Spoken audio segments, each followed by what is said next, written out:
चले जी देखें, हमने कहा, देखो सामने, हमने कहा matrix does not have an inverse. किसका इनवर्स नहीं निकलता? सिंगुलर का इनवर्स नहीं निकलता। क्यों नहीं निकलता भाई? क्योंकि इसका डिटर्मिनेंट क्या होता है? 0 होता है। The ratio of 45 minutes to 2 hour, 45 minutes to 2 hour का रेशियो बताओ क्या है, ठीक है ना। तो हमने कहा 45 और 2 आवर्स ये दो डिफरेंट यूनिट्स हैं, इनको पहले क्या करो? सेम यूनिट करो। यानी अगर मैं कहूं ये आवर्स की बात हो रही है तो 1 आवर के अंदर कितने मिनट्स होते हैं? 60। तो 2 आवर्स में कितने हुए? 1 आवर में 60, 2 आवर में 80, वाह कितना? 120। तो हमने कहा कि 45 मिनट्स टू 120 इनका रेशियो बताओ। तो ये किस टेबल से कैलकुलेट हो रहे हैं? आप अपने ओरिजिनल कैलकुलेटर में आप क्या करें, आप यहाँ पे इसको डायरेक्टली भी अगर लिखें कि 45 डिवाइडेड बाय कितना? 120, तो आपका आंसर आ गया 3:8। 3 डिवाइड बाई 8 का मतलब क्या हो गया? 3:8। तो इसका मतलब 3:8 जो है वो ऑप्शन कौन सा है? ये वाला ऑप्शन। ठीक, कहते हैं find x if equation given है, ठीक है ना। इक्वेशन क्या है? -0.8 x is equal to -6.4। X की वैल्यू निकालनी है, क्या करें?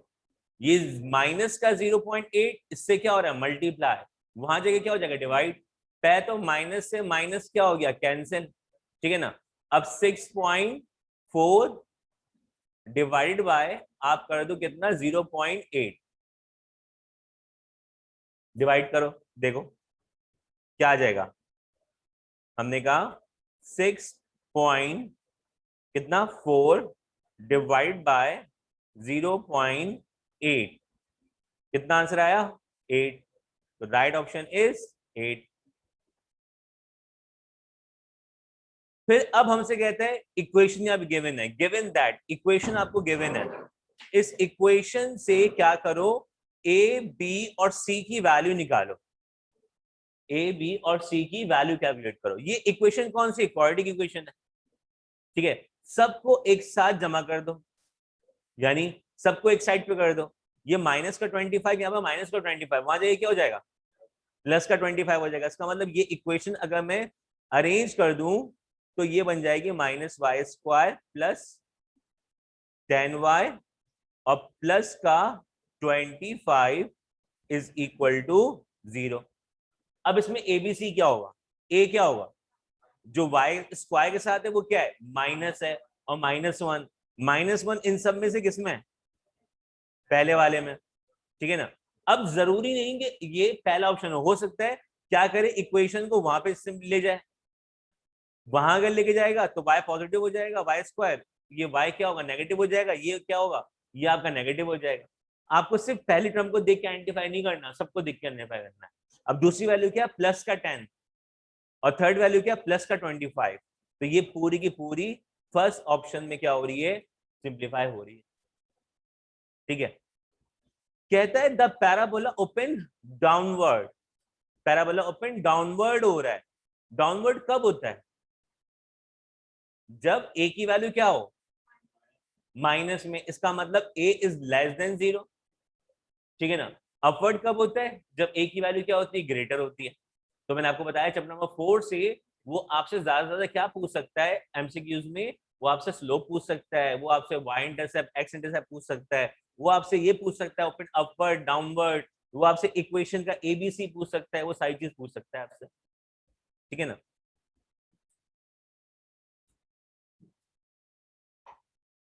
जी भाई 16 एमसीक्यू। कहता है the x intercept of the line, क्या निकालना है? देखो तो सामने क्या निकालना है? एक्स इंटरसेप्ट निकालना है। तो एक्स इंटरसेप्ट निकालने के लिए क्या करते हैं? y को 0 करते हैं। इसका मतलब y यहां से क्या हो जाएगा? खत्म हो जाएगा। y क्या हो गया? खत्म। अब 2x इज इक्वल टू 2 बचा, तो 2 1 2, 2 1 2, क्या बचा? 1। आंसर क्या आ गया? 1। चीजों को थोड़ा क्विक करना सीखना एमसीक्यूज में, डिटेल फॉर्म में मत जाना कि साइड में आकर बिल्कुल डिटेल फॉर्म में आंसर निकालने उसका इस तरह से मत जाना, कोशिश करना इसको क्विक करने की। अब find x and y, find x and y if x plus y, ये दो मैट्रिक्स आपको गिवन है, इसमें से क्या निकालना है, एक्स और वाई निकालना है। तो यहां हमने पढ़ा था कि जब भी कभी भी हमें वेरिएबल की वैल्यू निकालनी होती है तो हम क्या करते हैं, मैट्रिक्स को कंपेयर करते हैं, और कंपैरिजन सिर्फ उसका करते हैं जिसके अंदर क्या हो, वेरिएबल हो। वेरिएबल किसमें है, ये एक्स में वेरिएबल है, ये एक्स कंपेयर किससे होगा, इस जीरो से होगा, ठीक है ना। इसका मतलब एक्स की वैल्यू कितनी हो गई, जीरो, एक्स की वैल्यू कितनी हो गई, जीरो। पहले एक्स आता है या वाई आता है, एक्स आता है, तो पहली वैल्यू क्या हो गई, जीरो। अब जीरो कॉमा, जीरो कॉमा किसमें है, किसी में नहीं है, सिर्फ किसमें है, पहले वाले। आप यहीं से इसको आंसर को पिक कर सकते हैं। कुछ ऑप्शन ऐसे होते हैं जो ऑप्शन से खेलने होते हैं, तो यहाँ पे देखो जीरो पहले वाले में किसी में भी नहीं है, तो उसका मतलब आपका राइट आंसर ही है, फिर भी वेरीफाई कर लो। एक्स की जगह पे अगर जीरो पुट करेंगे तो एक्स क्या हो जाएगा, खत्म हो जाएगा, वाई कंपेयर किससे हो जाएगा, सिक्स से कंपेयर हो जाएगा, तो उसका मतलब 0,6। 0,6 या 6,0 एक ही बात है या अलग बात है, 0,6 या 6,0 एक ही बात है, अलग बात है, अलग बात है, दोनों अलग है। क्योंकि अगर मैंने 6,0 कह दिया तो एक्स 6 हो जाएगा, वाई 0 हो जाएगा, जो कि गलत है, ठीक है।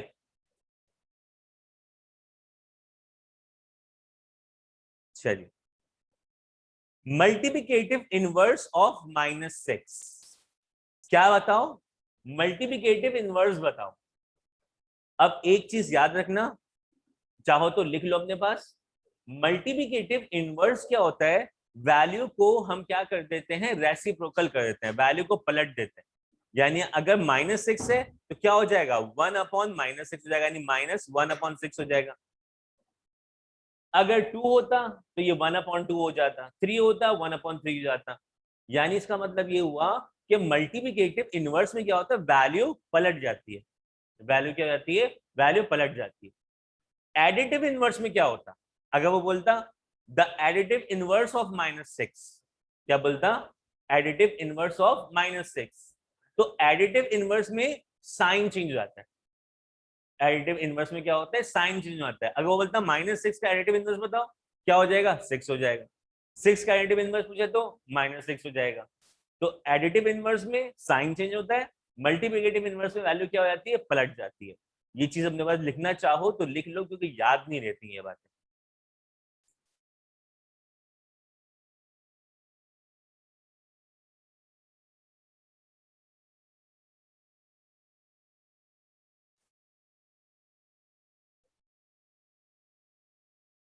ठीक है, अच्छा जी। अब देखो वही बात, द स्लोप ऑफ इक्वेशन, इस इक्वेशन का क्या बताओ, स्लोप बताओ, इस इक्वेशन का क्या बताओ, स्लोप बताओ।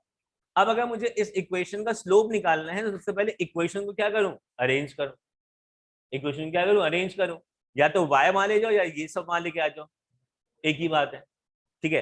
तो मैं इन सबको वहां शिफ्ट करता हूं, मैं इन सबको वहां शिफ्ट करता हूं, तो इसका मतलब ये माइनस का 4x जो है वहां जाके क्या हो जाएगा, प्लस का 4x हो जाएगा। इसका मतलब मैं कहूंगा 4x, ये 4y है, तो प्लस का 4y ऐसे ही रहा, ये प्लस का 5 है, वहां जाके क्या हो जाएगा, माइनस का 5 हो जाएगा, -5 इक्वल टू 0। अब स्लोप निकालने का फॉर्मूला क्या है, स्लोप निकालने का फॉर्मूला क्या है, इक्वेशन से स्लोप निकालने का formula minus coefficient of x divide by coefficient of y, minus coefficient of x divide by coefficient of y. इसका मतलब फॉर्मूला है minus coefficient of x and divide by coefficient of y, ठीक है ना। X का coefficient कितना है, 4, इसका मतलब ये हुआ माइनस फॉर्मूले का ऐसे ही रहा, कोफिशिएंट ऑफ एक्स कितना है, 4 है, और कोफिशिएंट ऑफ वाई जो है वो कितना है, 4 है। 4 से 4 क्या हो गया, कैंसिल, क्या आंसर आया, -1, क्या आंसर आ गया, -1। ये स्लोप कैलकुलेट करने का फॉर्मूला, ये स्लोप कैलकुलेट करने का फॉर्मूला।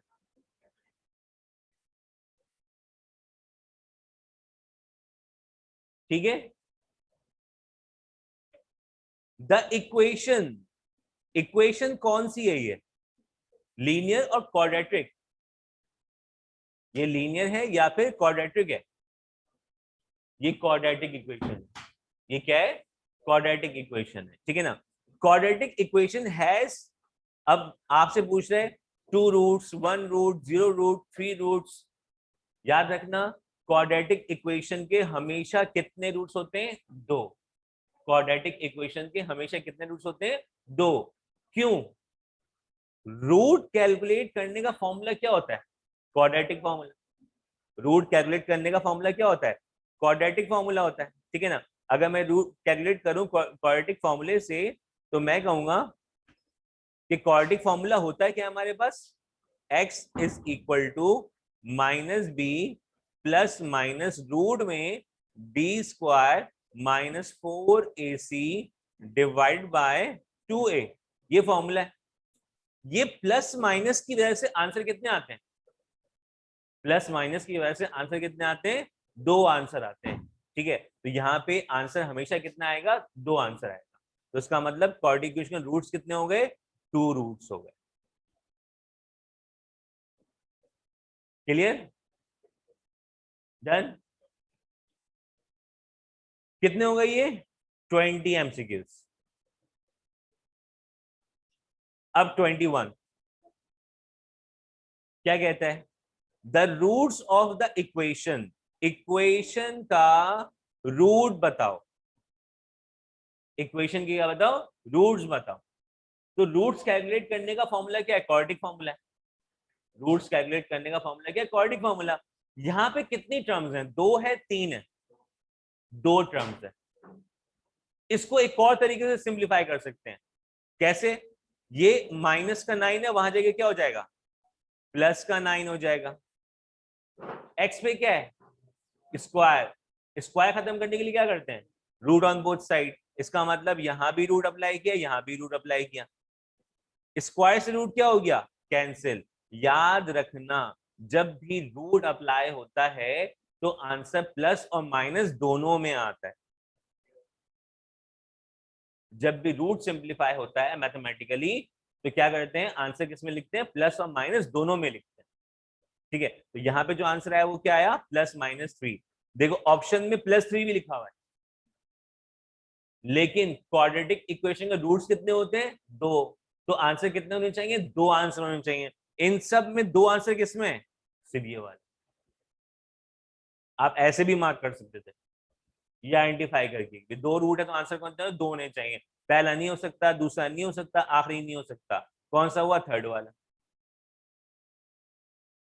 22 क्या है हमारे पास, यही इक्वेशन है, और इस इक्वेशन का मालूम करना है, स्लोप मालूम करना है। अब देखो इसमें मैंने आंसर मार्क नहीं किया हुआ है, अब जरा आप एक काम करो, इस इक्वेशन को सिंप्लीफाई करके इसका स्लोप निकालो।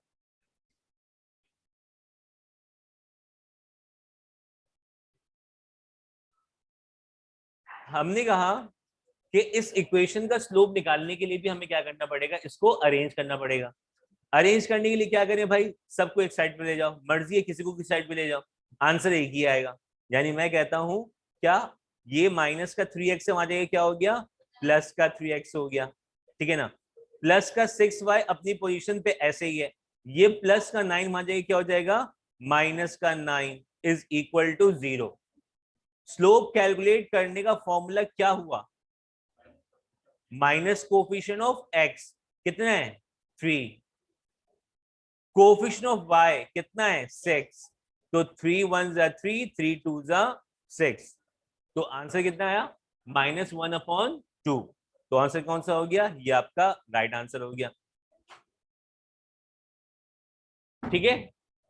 यहां तक clear. MCQs number 23, MCQs number 23। Equation check करो, इक्वेशन में कितनी टर्म्स है, इक्वेशन चेक करो, इक्वेशन में कितनी टर्म्स है, जी भाई, इस इक्वेशन में कितनी टर्म्स है,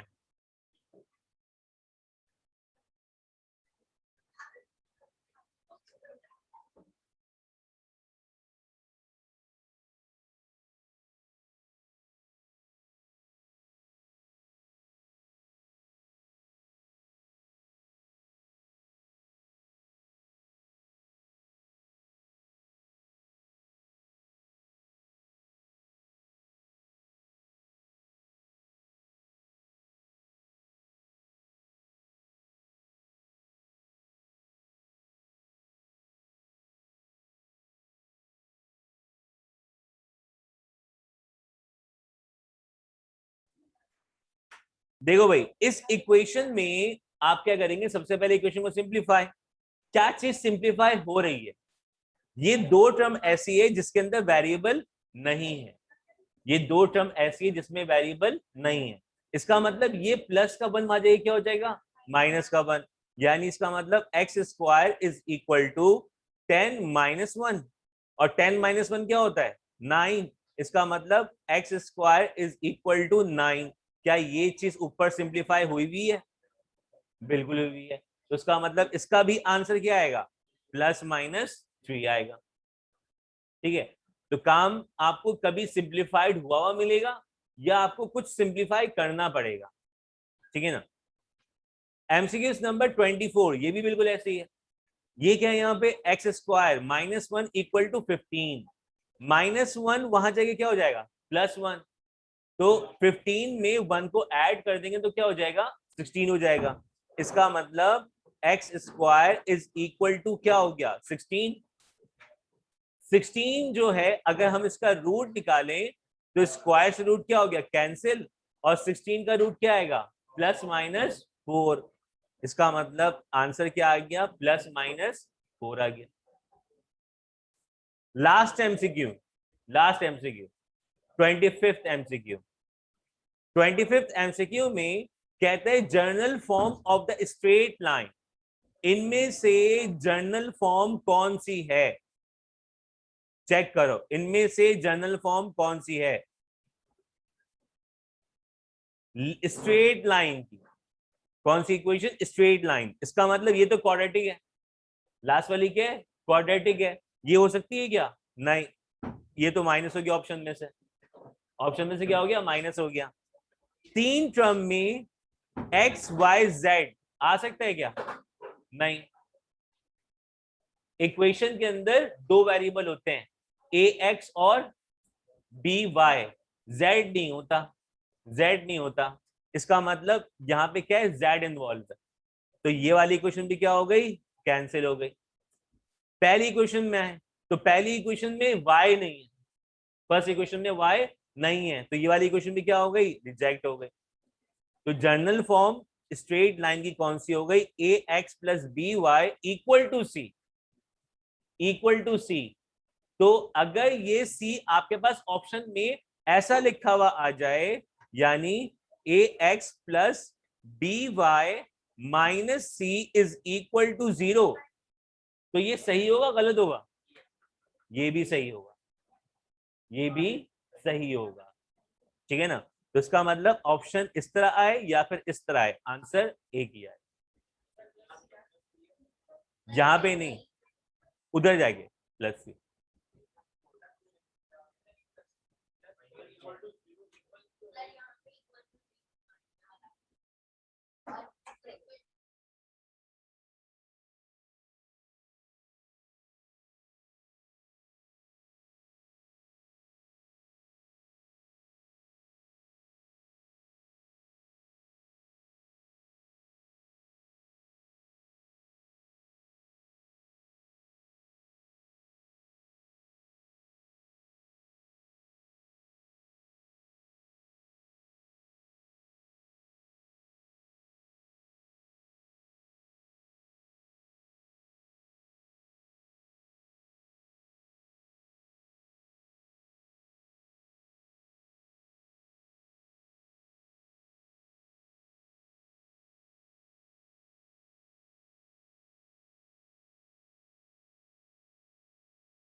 चले भाई देखें, अब स्टार्ट करें।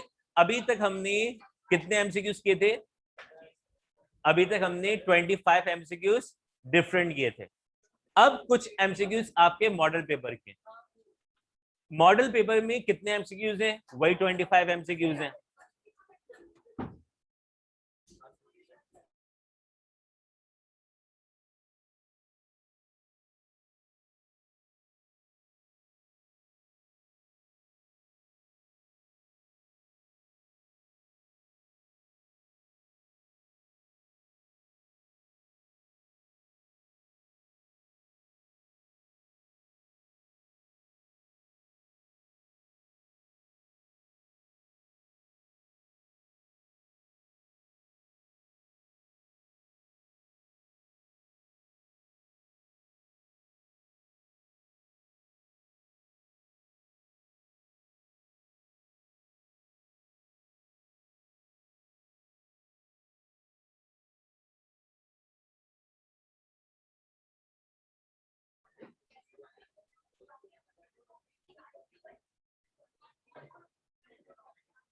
बोर्ड ऑफ इंटरमीडिएट एजुकेशन, आपका एमसीक्यू नंबर 1, मॉडल पेपर में एमसीक्यू नंबर 1 देखिएगा।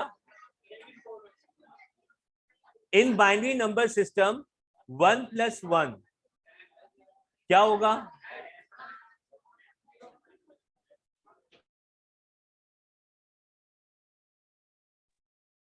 एमसीक्यू नंबर 1 में कहता है 1 + 1, यानी क्या होता है? 1 + 1 क्या होता है? 2, और 2 का बाइनरी क्या होता है? 2 का बाइनरी क्या होता है? 1 0। इसका मतलब ऑप्शन नंबर कौन सा सही है? ऑप्शन नंबर 4th ऑप्शन सही है, यानी 1 0 की बेस कितनी है? 2। कहता है द प्रोडक्ट ऑफ x - 1 और x + 1। चले भाई अब देखो, कहता है the product of x + y and x - y। Product का मतलब क्या हुआ?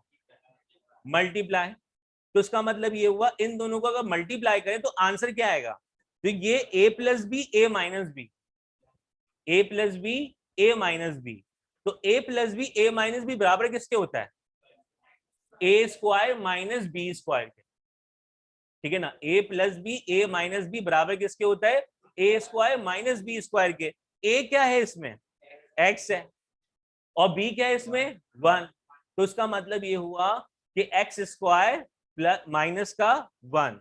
तो x² - 1 कहाँ है? ये रहा। ठीक है, तो यहां पे हमारे पास ऑप्शन कौन सा सही हुआ? Second option. ये अपने पास ना आंसर सिर्फ लिखते जाओ, इसका ना आंसर अपने पास लिखते जाओ, क्योंकि मॉडल पेपर तो आपके पास है। अगर है आपके पास तो वो अपने सामने रखो, अगर नहीं है तो सिर्फ आप अपने पास इसके आंसर्स को टिक मार्क करते जाओ।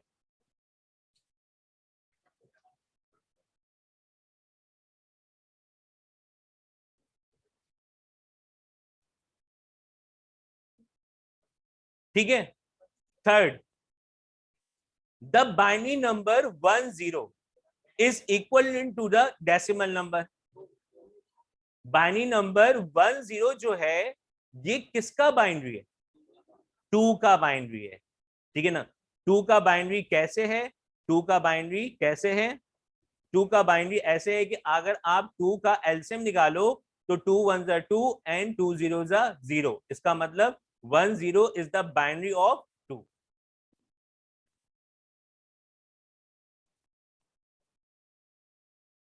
ठीक है।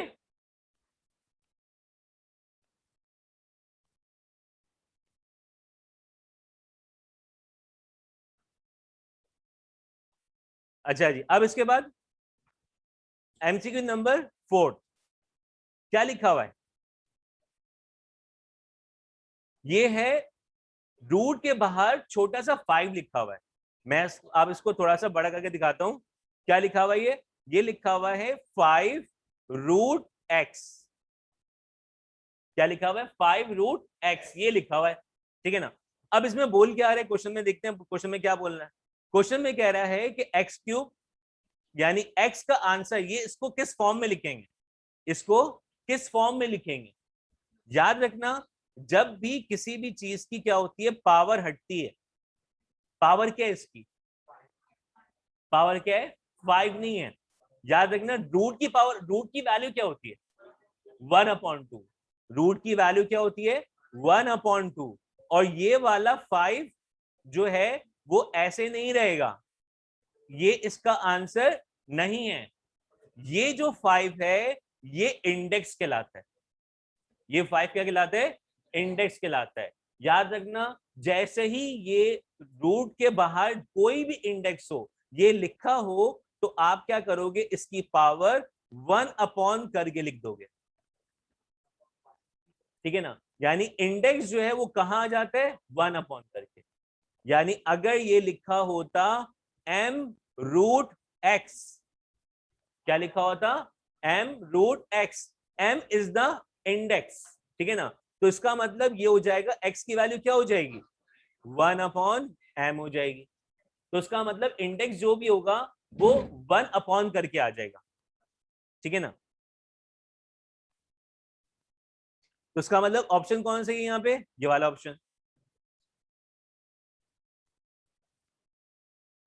MCQ नंबर 5, ये तो आपका फॉर्मूला है। क्या फॉर्मूला है? a+b² तो a+b का होल स्क्वायर बराबर किसके होता है? a² + 2ab + b² के। ये तो आपका क्या है? फॉर्मूला है। अब इसको सिंप्लीफाई करने के लिए ये पूरी वैल्यू मैं वहां पे कॉपी पेस्ट करता हूं, ताकि आपको ये चीज समझ में आए।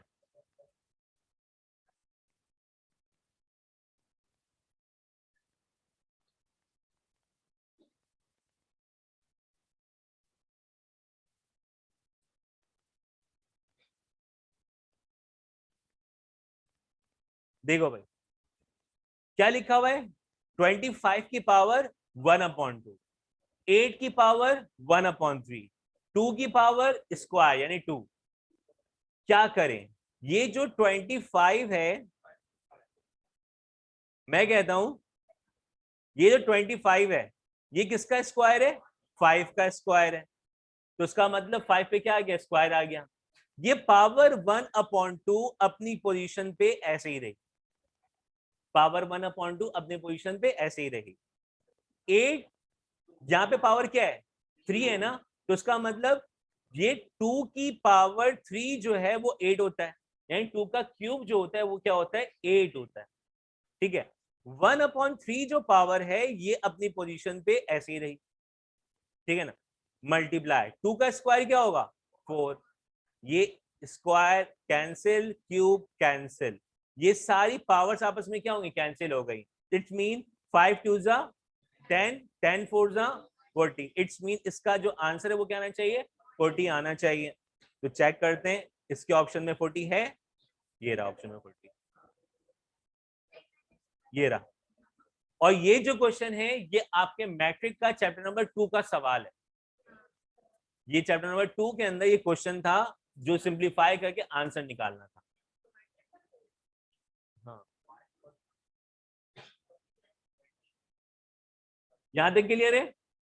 यहां तक क्लियर है सब? अच्छा जी, अब इसके बाद हमने कहा एमसीक्यू नंबर कौन सा कर रहे हैं? 7। 5% ऑफ 400, 5% ऑफ 400, 400 का 5% कितना होगा? तो कैसे निकालोगे? अगर निकालना चाहें इसको तो हम कहेंगे 5% का मतलब क्या होता है? 100 मल्टीप्लाई बाय कितना है? कितना था? 400। तो इसका मतलब 0 से 0 कैंसिल, 5 4 जा 20। इट्स मीन इसका जो आंसर आया वो कितना आया? 20 आया। डन।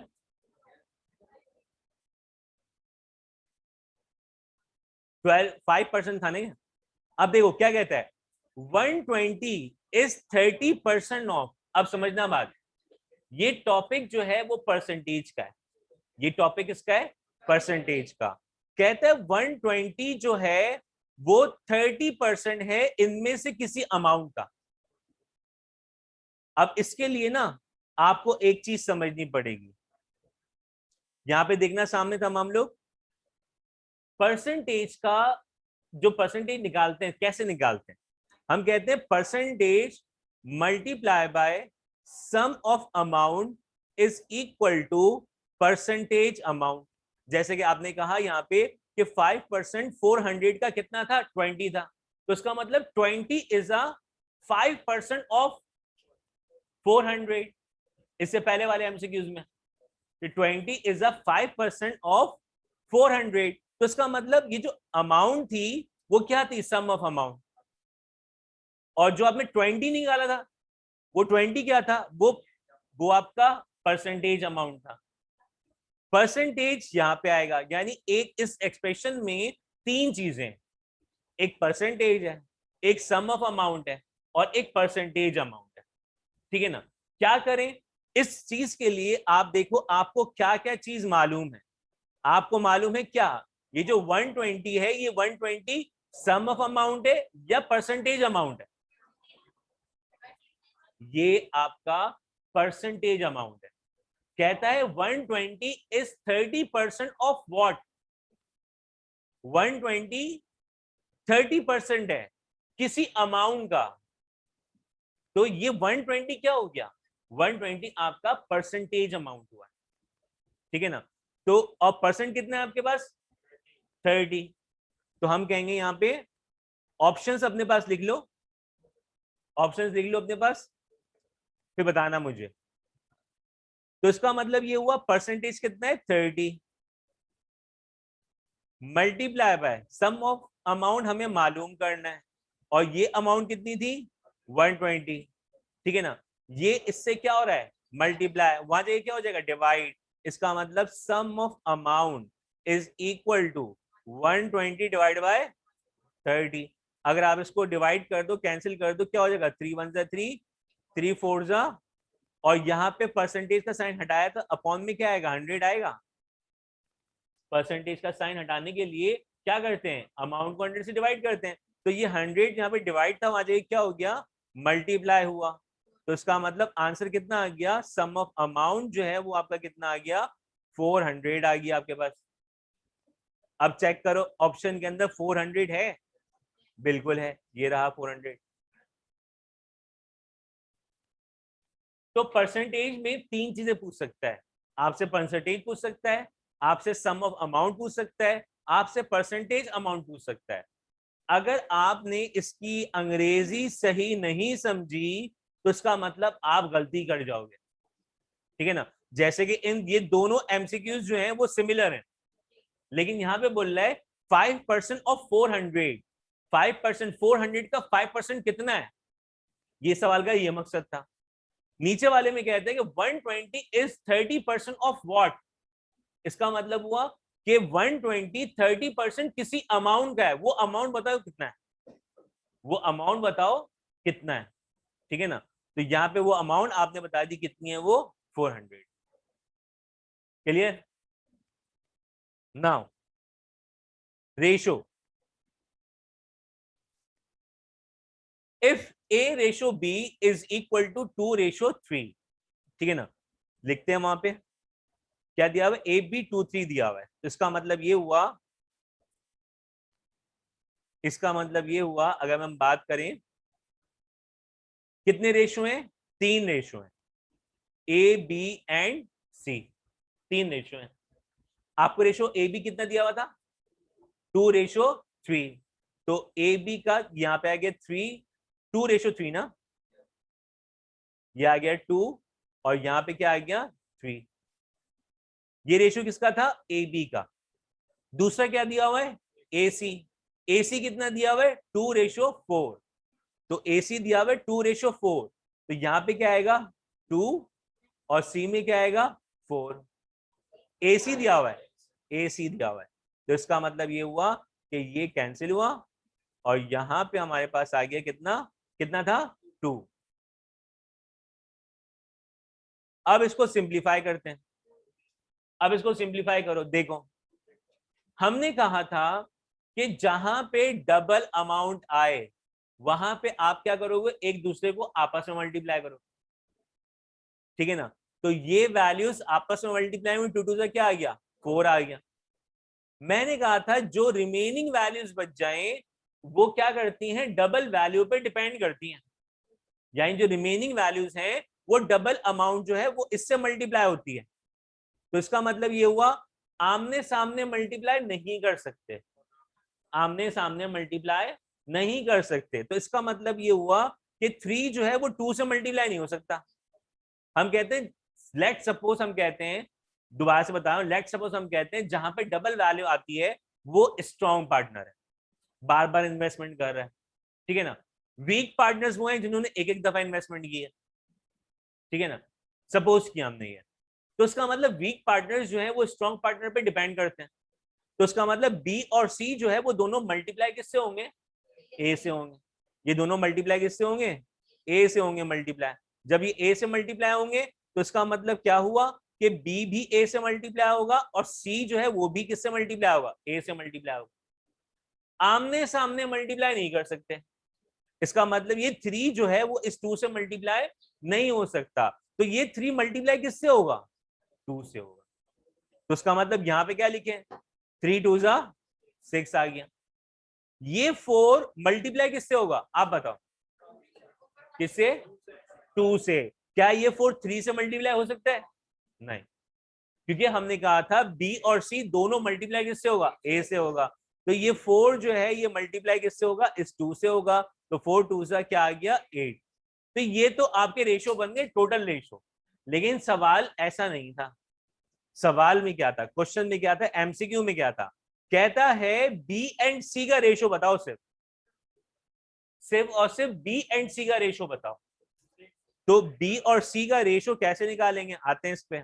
बी और सी का ratio, B ratio C is equal to 6 ratio 8। Cancel हो रहा है, कैंसिल हो रहा है, क्या हो रहा है, 2 3 एंड 2 4 इसका मतलब बी और सी का जो रेशो बना वो क्या बना, 3 रेशो 4 बना आपके पास। अब ऑप्शन पे आते हैं, ये रहा 3 रेशो 4। ये क्वेश्चन जो था ये कंबाइंड रेशो था और ये 5 नंबर का सवाल आया करता था, ये 5 नंबर का सवाल आया करता था, ठीक है। ये किस में दिया हुआ है, ये एमसीक्यूज में दिया हुआ है।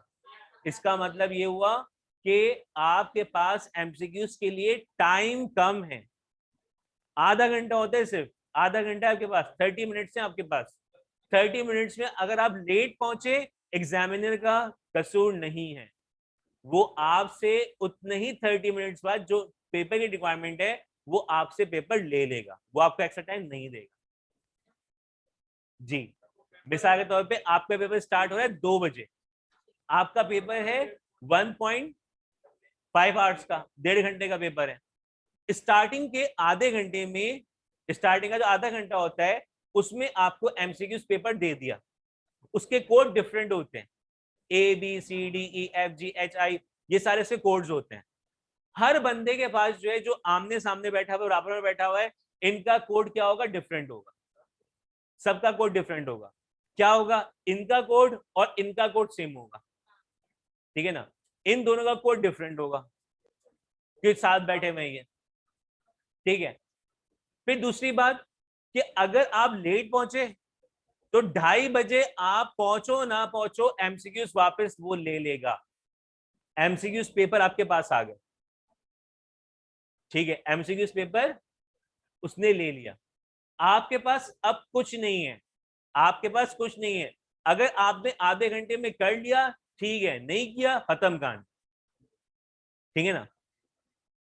इसका एक अच्छा तरीका ये है कि जब आपके पास एमसीक्यू पेपर आए और आप ये देखो कि आपके पास टाइम कम है, आप देखो आपके पास क्या है, टाइम कम है और आप इतने टाइम में नहीं कर सकते इतने एमसीक्यूज, तो आप वो एमसीक्यू के की पॉइंट्स ना, नंबर 1 2 3 4 5 जो जो आपको नहीं आ रहे वो एमसीक्यू लिख लो अपने पास पेंसिल से। किससे, पेंसिल से वो एमसीक्यूज लिख लो अपने पास, पेज पे, कॉपी पे, अपनी कॉपी पे। आप अपनी कॉपी का लास्ट पेज रखना रफ वर्क के लिए, अपनी कॉपी का लास्ट पेज रखना किसके लिए, रफ वर्क के लिए, ठीक है ना। रफ वर्क आपका आखिरी पेज हो गया, अब सारा काम जो हो रहा है वो किस पे हो रहा है, रफ वर्क पे हो रहा है। आप जैसे ही देखोगे कि आपके पास टाइम कम है या आपको वो एमसीक्यू नहीं आ रहा, तो उतने टाइम ड्यूरेशन में तो नहीं हो सकता क्योंकि आपको आ नहीं रहा। आप क्या करना, वो रफ वर्क में फौरन से एमसीक्यू कॉपी कर लेना फौरन से, फिर आगे बढ़ जाना। ठीक है ना।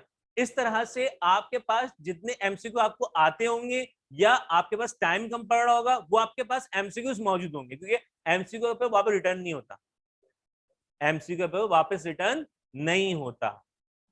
कहानी खत्म, आधे घंटे बाद आपके पास पेपर 2 आ गया, नहीं होता। वो क्लास में वो टीचर अगर आपसे वो कर ले तो वो हो जाता है, अदरवाइज बोर्ड का रूल है कि एमसीक्यू रिटर्न नहीं होता। इवन के हमारे जब डिफरेंट कॉलेजेस होते हैं, जो अच्छे अच्छे कॉलेज होते हैं, वहां पे एमसीक्यू पेपर क्लास में आता है और आगे वो लेके चला जाता है। तो इसका मतलब अब तो एमसीक्यू ना तो जो वहां पे इन्विजिलेटर है उसके पास है और ना ही आपके पास है। अगर वो एमसीक्यू पेपर ले गया तो ना तो वो उसके पास है ना ही आपके पास है, वो है किसके पास, जिसका था उसके पास चला गया। ठीक है ना। तो ये बात याद रखना, एमसीक्यू पेपर रिटर्न नहीं होता। आपको मैंने की क्या बताई, मैंने आपको बताया कि जो एमसीक्यू आपको नहीं आता हो या जिसमें टाइम ज्यादा लग रहा हो, वो उतने टाइम ड्यूरेशन में नहीं कर सकते, वो एमसीक्यू आप रफ वर्क में क्या कर देना, कॉपी कर देना। याद रखना, हम ई मार्कर्स को यानी हम चेकर्स को बोला जाता है कि अगर किसी ने रिमूवर यूज किया है एमसीक्यू में, एक बार मिटा दिया, वो एमसीक्यू गलत कर देना, वो एमसीक्यू गलत कर देना। मिटा के अगर सही लिख दिया है तो भी वो गलत होगा। ऑफिशियली बात कर रहा हूं, ये ऑफिशियली बात कर रहा हूं।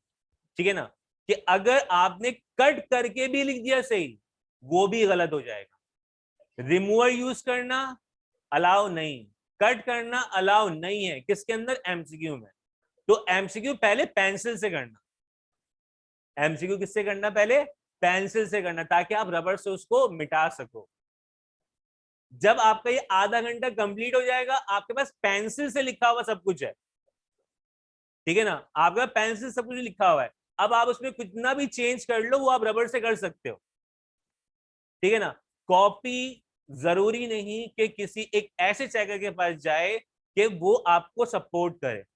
हमारे पास कॉपी आती है, रिमूवर से का मिटा हुआ होता है, हम उसको फिर भी सही मार्क कर देते हैं। लेकिन ये हम क्या करते हैं, फेवर करते हैं। लेकिन हर टीचर जो है वो फेवर नहीं करता। ठीक है ना। कुछ टीचर्स ऐसे होते हैं जो बहुत सीनियर होते हैं, एजेड होते हैं, वो बिल्कुल नहीं करते। ठीक है ना। ये चीज सारी बातें इसलिए बता रहा हूं कि आपकी कॉपी कहां जाने वाली है ना आपको पता है ना हमें पता है, क्योंकि आपकी कॉपी के फ्रंट पेज पे जो सीरियल नंबर लिखा होता है वो टॉप राइट पे होता है।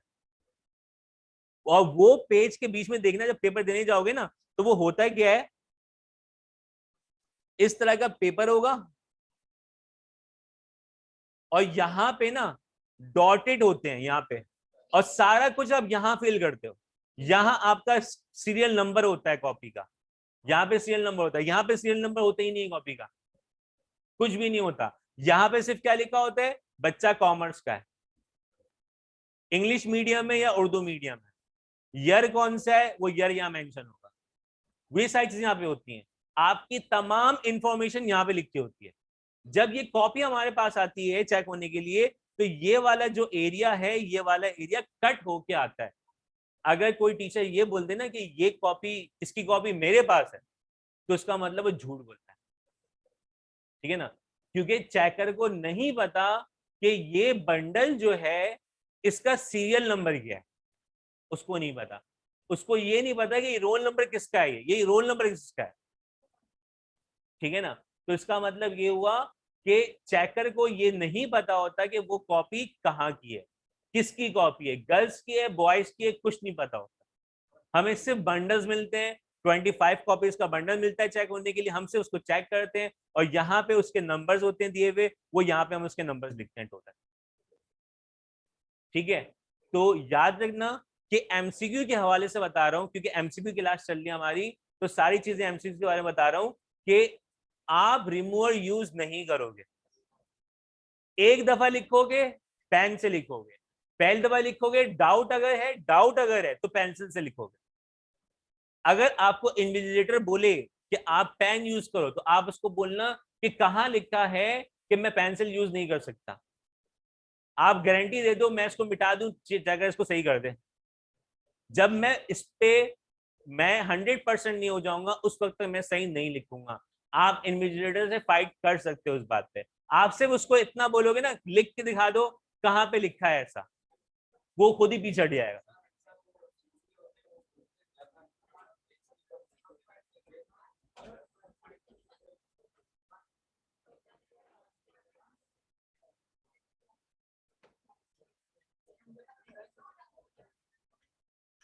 अच्छा जी, अब एमसीक्यूज कौन सा कर रहे थे? एमसीक्यूज नंबर 9 क्या था, अब 10 पे आ रहे हैं। कहता है if selling price of a chair is 700, selling price जो है वो कितनी है?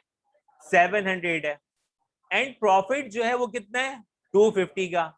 तो कॉस्ट प्राइस क्या होगी? मुझे एक बात बताओ, कैलकुलेटर की नीड है?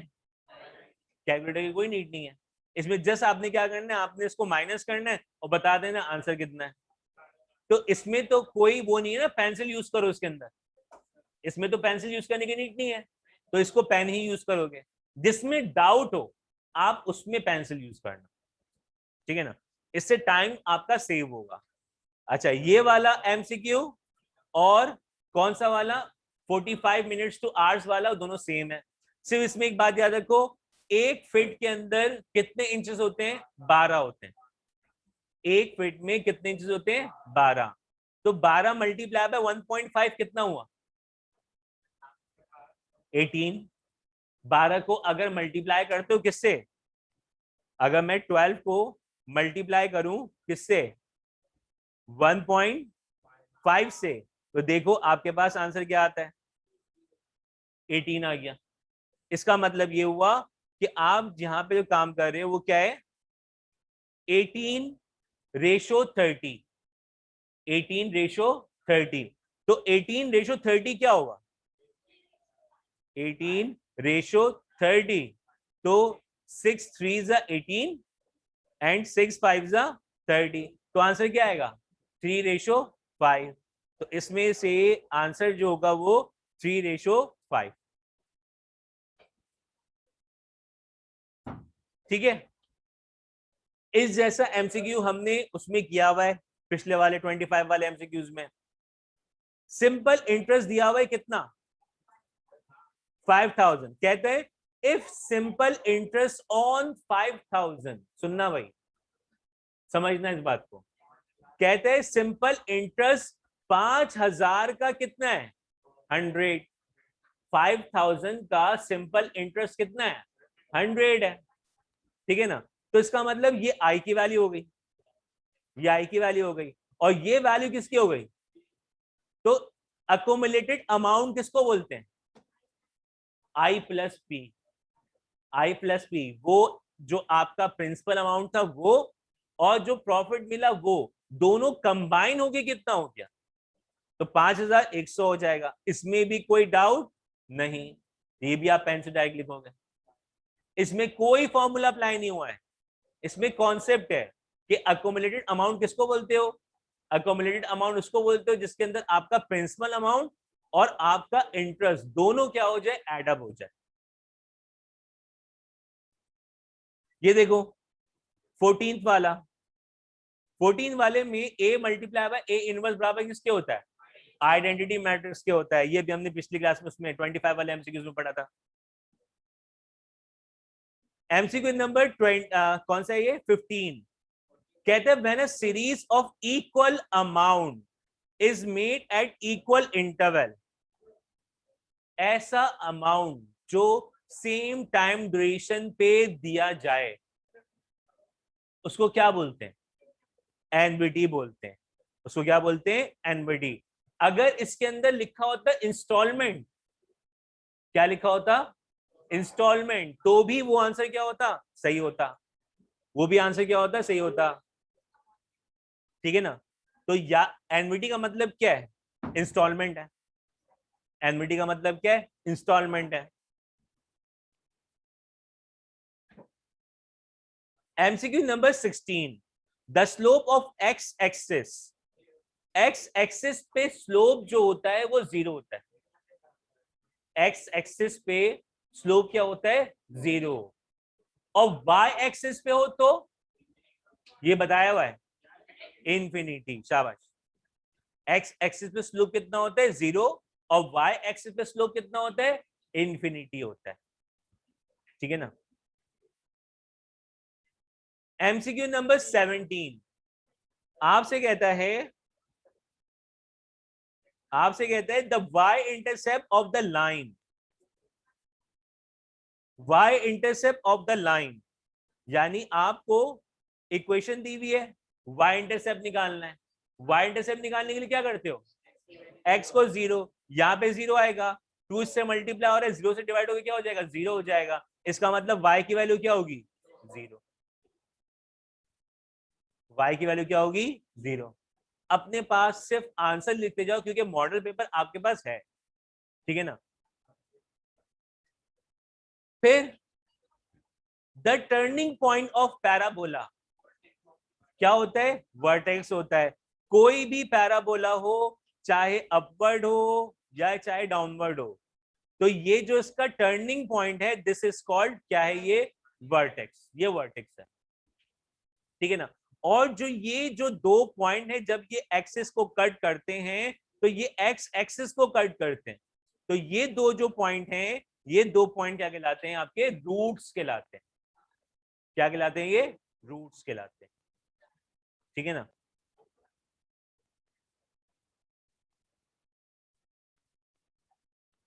एमसीक्यू नंबर 19, बहुत कम एमसीक्यू रह गए। देखो देखो यहां पे लिखा हुआ है x intercept and y intercept of the equation. X intercept और वाई इंटरसेप्ट, बीच में क्या है? इक्वेशन क्या होती है? टू इंटरसेप्ट का फॉर्मूला क्या होता है?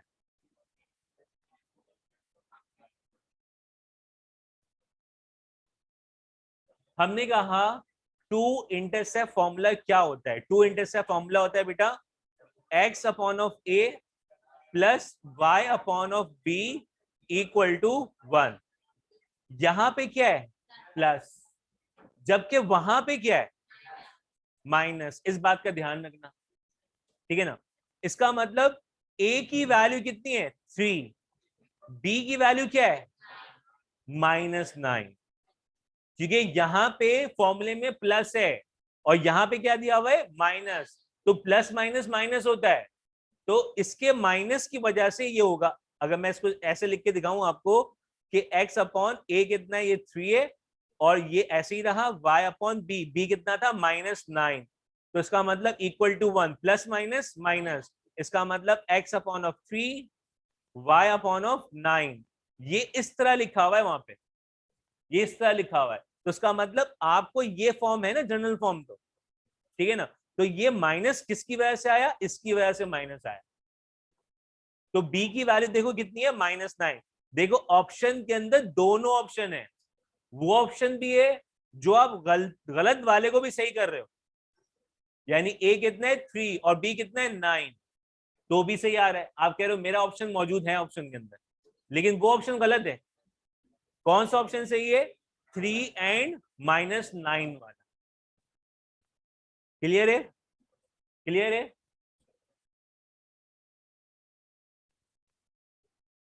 20th MCQ, if the number of rows and columns of a matrix are equal, जब दोनों आपके क्या हो? इक्वल हो, तो इसको क्या बोलते हैं हम? स्क्वायर मैट्रिक्स बोलते हैं। इसको क्या बोलते हैं? Square matrix. Number of column and number of rose 2x2, 3x3, 4x4, ये सारे कौन से हैं? ये स्क्वायर मैट्रिक्स हैं। क्या 1x1 स्क्वायर मैट्रिक्स होगा? सर्च करना, गूगल पे सर्च करना, आंसर मुझे ढूंढ के बताना। ये टास्क दे रहा हूं आपको, कहीं पर भी, गूगली पे या गूगल पे। अगला, द सिंपल इंटरेस्ट। क्या निकालना है? सिंपल इंटरेस्ट निकालना है। तो सिंपल इंटरेस्ट निकालने का फॉर्मूला क्या होता है? एनपीआर। ठीक है ना। एनपीआर। पी क्या होता है? Principal amount. प्रिंसिपल अमाउंट कितना है? 6000। तो यहां पे लिखते हैं हम इसको क्या होता है इंटरेस्ट निकालने का फॉर्मूला? NPR, ठीक है ना। यहां पे आपको प्रिंसिपल अमाउंट दिया हुआ है कितना? 6000, ठीक है। और क्या क्या दिया हुआ है? और आपको दिया हुआ है ईयर्स कितना है? 3, और परसेंट कितना है? 10। तो इसका मतलब यहां पे आ गया 3, और 10% दिया हुआ है, तो इसका मतलब 0.10, 10 डिवाइड बाई 100, 0.1 आएगा। इन सबको मल्टीप्लाई करो, आंसर बता दो।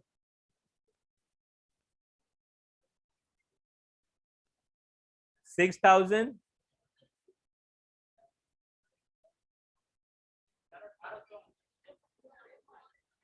6000 multiply by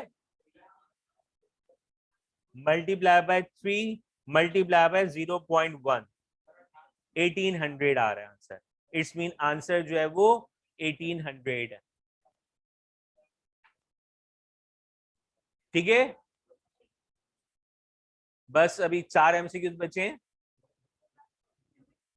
22nd MCQ, parabola open, ये 1 सेकंड का आंसर है, बताओ क्या होगा? अपवर्ड। क्यों अपवर्ड है? क्योंकि ए क्या है? पॉजिटिव है। 23rd, a matrix whose inverse does not exist। अभी इससे पहले 25 एमसीक्यूज किए थे, उसके अंदर ये एमसीक्यूज था। सिंगुलर मैट्रिक्स, नल मैट्रिक्स नहीं। कौन सा मैट्रिक्स? सिंगुलर। सिंगुलर मैट्रिक्स, जब आप ए का डिटर्मिनेंट निकालते हो तो आंसर अगर 0 आता है तो आगे उसका सोल्यूशन नहीं होता। क्यों? क्योंकि 1 डिवाइड बाय कोई भी अगर 0 लिखते हो तो आंसर इंफिनिटी आता है, ठीक है ना। तो वो इनवर्स का आई है, तो इसका आंसर क्या होगा? Singular matrix. The order pair this किस में आएगा? सेकंड। क्यों? क्या? एक्स नेगेटिव है, वाई पॉजिटिव। एक्स नेगेटिव है, वाई पॉजिटिव। ये बात भी हमने लिखी हुई है। क्या लिखी हुई हमने वाली बात? कि अगर आपके 4 क्वाड्रेंट्स हैं तो ये एक्स का एक्स एक्सिस है, ये वाई एक्सिस है, ये एक्स एक्सिस नेगेटिव है, ये वाई एक्सिस नेगेटिव है, ये एक्स का पॉजिटिव रीजन है, तो इन दोनों जगहों पे एक्स की वैल्यू क्या होगी? पॉजिटिव होगी। और ये एक्स का नेगेटिव रीजन है, तो इन दोनों जगहों पे एक्स की वैल्यू क्या होगी? नेगेटिव होगी। ये y का पॉजिटिव है, तो इन दोनों जगहों पे y की वैल्यू क्या होगी? पॉजिटिव होगी। y की वैल्यू पॉजिटिव हो गई। नीचे y की वैल्यू क्या है? नेगेटिव। इट्स मीन यहां पे ये भी क्या आएगा? नेगेटिव आएगा, और यहां पर भी क्या आएगा? ये नेगेटिव। अब जो वो वैल्यू थी, वैल्यू क्या थी? वो वैल्यू थी माइनस, एक्स माइनस में था और y प्लस में। x माइनस वाई प्लस कहां पे है? x माइनस वाई प्लस कहां पे है? सेकंड में, ठीक है ना। तो ये जो है वो आपका क्या था? ये आपका फर्स्ट क्वाड्रेंट है, ये आपका सेकंड क्वाड्रेंट है, ये आपका थर्ड क्वाड्रेंट है, ये आपका फोर्थ क्वाड्रेंट है। तो ये किस में लाई कर रहा है? ये आपके सेकंड क्वाड्रेंट में लाई कर रहा है।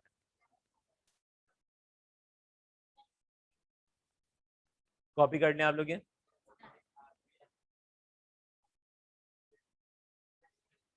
लास्ट एमसीक्यू क्या है? The graph of quadratic equation.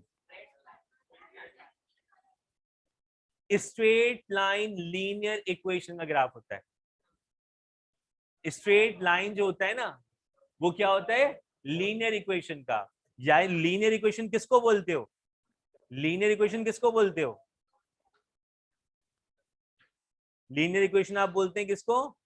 A X plus B Y, यानी जिसकी पावर मैक्सिमम कितनी हो? 1 हो, ये लीनियर इक्वेशन है।